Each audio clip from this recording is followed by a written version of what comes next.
व्हिडिओच्या सुरुवातीला तुम्हा सगळ्यांना संक्रांतीच्या खूप खूप शुभेच्छा बरं का. लेट झालं तरी पण ठीक आहे, खूप खूप शुभेच्छा तुम्हाला.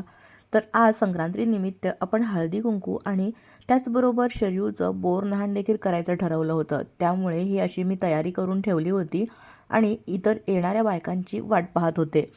शरयूची किलबिल देखील मध्ये मध्ये चालूच होती. थोडंफार डेकोरेशन हे अशा पद्धतीनं मी करूनच ठेवलं होतं आणि शरयूचं मध्ये मध्ये चालू होतं की मला पुढचं करायचं डेकोरेशन. तिला वाटत होतं तिचा बड्डेच आहे. तर ती झोपेतून उठल्या उठल्या हे सगळं स्टिक केलेलं बघितलं आणि ती म्हणत होती, आई मला पतंग पाहिजे. पण तिला हे माहिती नव्हतं की हे आपल्याला नंतर खेळायला मिळणार आहे.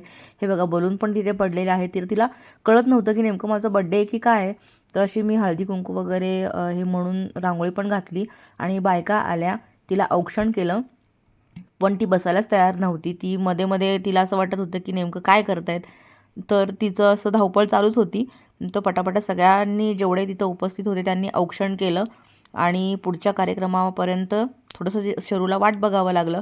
कारण आता पुढे आम्ही जे मगाशी ते सगळं एकत्रित करून ठेवलं होतं ना, चिरमुरे, चॉकलेट्स, बरेच काही त्याच्यामध्ये मिश्रण केलं होतं ना, त्यातले निम्मे तरी चॉकलेट शरूनं असेच संपवले होते.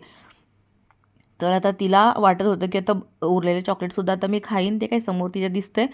तर अशा प्रत्येकाने इथे थोडंफार थोडंफार हे केलं आणि हे पहा शेवट दिसतोय हा मेन कार्यक्रम ज्याचं नाव आहे बोरन्हाण. तर तेव्हा ती किती एन्जॉय करते. अगदी तिला खूपच मज्जा वाटत होती की हे नेमकं माझ्यासोबत काय होतं. तर ती रडली बिलकुल नाही. मला असं वाटत होतं की ती रडेल म्हणून, पण रडली वगैरे असं काही नाही. तिला खूप छान वाटत होतं आणि ती मला चिमूनं मी अंघोळ केली, चिमूनं मी अंघोळ केली, मी बुश्शा केली, असं काहीतरी काहीतरी तिचं होतं.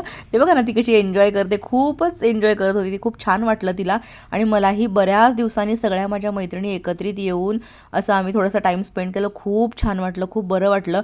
आणि वर्षातनं असे काही कार्यक्रम करावे जेणेकरून आपण सगळे एकत्रित येतो, सगळ्यांचे विचार देवाणघेवाण होतं, थोडंसं टाईम स्पेंड केलं की बरं वाटतं.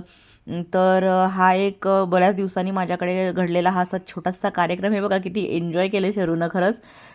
तर ह्या हे झाल्यानंतर लगेच तिनं वाटी घेऊन सगळ्यांना अख्ख्या जेवढे उपस्थित होते सगळ्यांसाठी ती तिळगुळ देण्यासाठी म्हणून पुढे सरसावते. तुम्हाला ते दिसेलच इथे. आणि सगळ्यात शेवटी आम्ही आठवण म्हणून सगळ्यांबरोबर काढलेली ही फोटो पहा.